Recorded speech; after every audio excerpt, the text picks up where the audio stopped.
Right now, we continue to commemorate Women's Month, and this morning we focus on children who've been abused and face social ills. Leanne is in Krugersdorp at the Bethany House, which was established in 1998, and this, of course, in response to the need of young people for shelter, access to primary healthcare services and education. Let's take you back there with Leanne. Morning once more, Lee. Sakina, thank you very much. And yes, a good morning to you and to all of our viewers. And I know it's one of those sort of shots where you're sort of trying to figure out what's going on. Well, I can tell you now that the identities of the two young men that we're about to speak to need to be kept very safe so that we don't show their faces. And all of this is due to the Child Protection Act, and certainly whatever we can do to try and protect them, we will do. But it is important as well that we get the story of those that have come through the system and those that have lived through what they have lived through and are very comfortable to speak about it, are here on the program with us. So it's a pleasure to welcome Louie and Andrew. Both of them have come through the system and they're very comfortable. It's not the first time they're speaking about their experience, and they're very happy to speak to us this morning. So Louie, I'm going to start with you, and again, thank you to you and those that support you for being able to speak to us. Louie, I don't know how much of your story you want to share with us, but you've been here now for 13 years. 13 years. Do you remember when you first arrived and why you were put into the safe house? So at the age of 7, I was taken away from my family because of unsafety environment. My parents at a young age, they started beating each other, using drugs. My father was an alcoholic. So the environment I was not safe at all. And then I was removed from my family and placed in a CYCC at the age of 7. The first couple of days were kind of weird. I was not comfortable with it. I was quite scared, I'm not going to lie. And then over the years and months that went past, it started growing with me. It started feeling like a normal life. It started becoming my family, the things that we needed as people in a CYCC. Yeah. So the reason behind all of this is to make sure that we are in a safe environment, to make sure that we are safe and protected at all times because of what's out there, because of the drugs my parents used in front of us as kids and the alcohol abuse, beating each other. So it created some of a mental abuse and physical abuse towards me as a person, but over the years it grew better and better.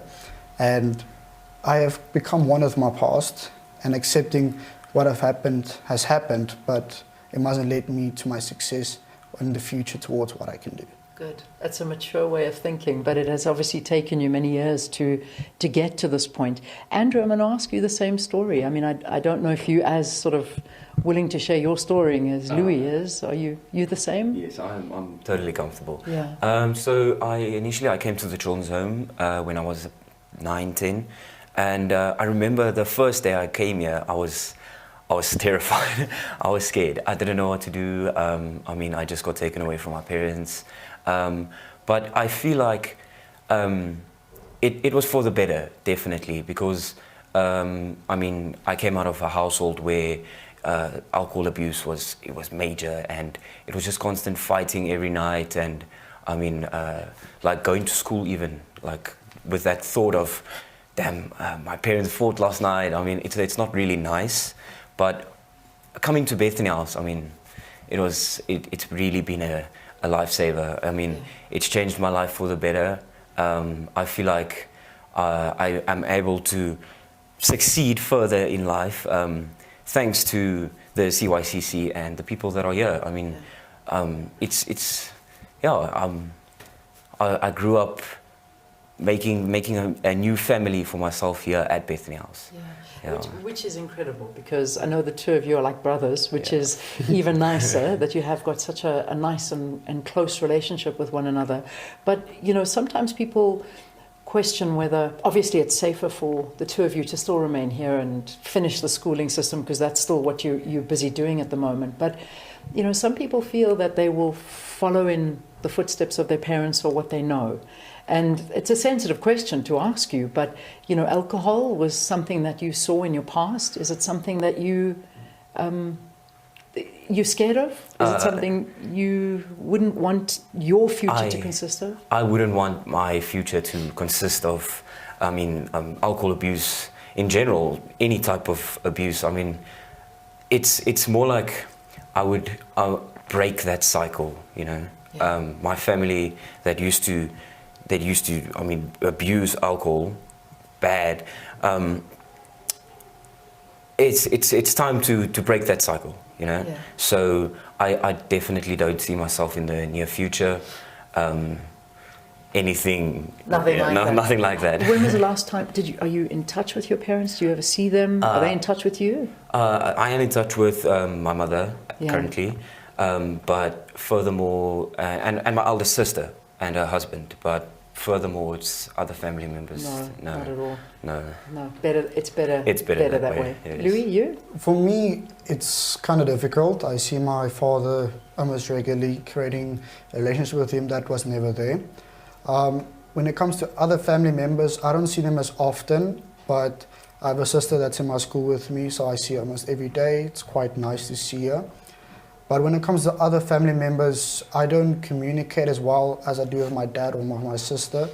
And when it comes to my mother, I haven't seen her for a long time. Yeah. Because all of this, the cause of all of this was actually my mother. So she's I won't say the victim or the cause of it. It's just she was the manipulator. Everything happened because of what she did and what my father did. Yeah. So creating a relationship with your parents is what Bethany House wants you to do, but they don't force you. Okay. The relationship is supposed to come freely, easy, as most times.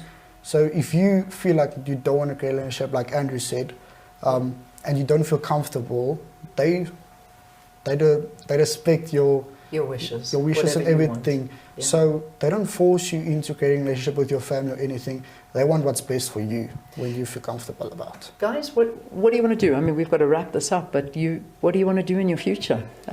Obviously, you said something which was quite profound. Was a matter of, I don't want my past to define who I am in the future. Define who you are in the future. So who do you want to be in the future? What are you hoping to be? In the future, so the CEO of Bethany House is Gert Jonker.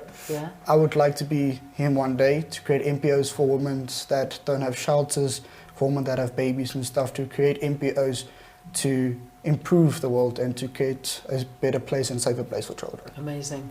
You, Andrew?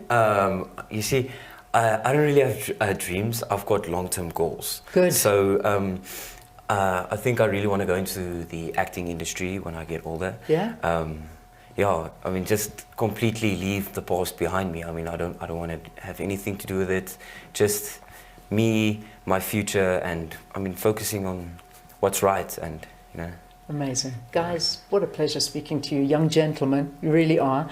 And the future is yours. And good luck with whatever you do. And I look forward to watching you as you cut your own paths in this world. So thank you again, Andrew, Louie, for talking to us this morning. Thank you. Thank you very much. So those are the stories, and it's so important.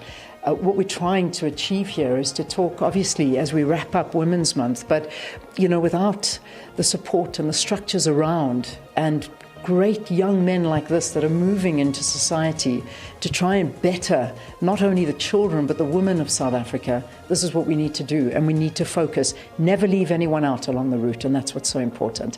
But that's where we leave it from here, and I know we'll have lots of stories to talk about tomorrow morning, including a response, hopefully, from the Department of Social Welfare, who want to come and to talk about a lot of the things that were discussed here on the program. So we'll leave it here for now.